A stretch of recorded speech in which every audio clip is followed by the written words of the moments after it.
So if, as Rob says, Brandy Golf and Align Golf are set up after the invention is created, they won't automatically have rights to the inventions because they couldn't have employed the inventors, for example. So we'd probably be looking at transfers of rights. So in other words, an assignment.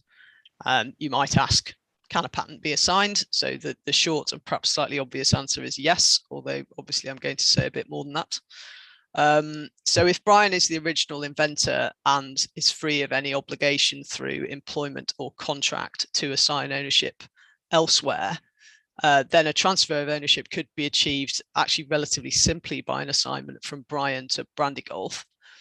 And likewise, if Andy is also an inventor and is free of obligations to assign elsewhere, then a transfer of ownership of Andy's rights could be achieved similarly by an assignment from Andy to Brandy Golf.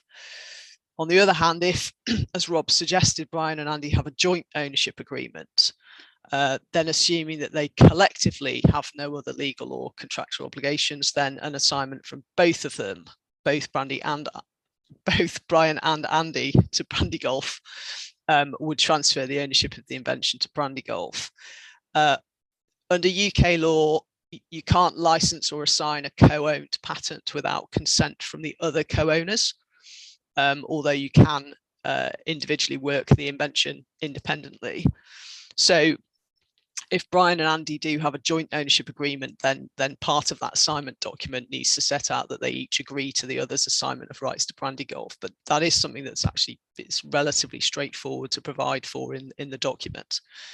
In the US, the situation is a little bit different. Inventors are commonly obligated to assign to employers, but that provision is part of each particular employment agreement, so it's not always the case. And the other thing that's different in the US is that where inventors are from different entities, the patent will be owned by both inventors or their assignee employers, and either owner can license the patent completely, which can make it difficult for the other to enforce effectively. But this is different from the UK, where you need consent from all the co-owners if you want to license or assign if you have a jointly owned invention.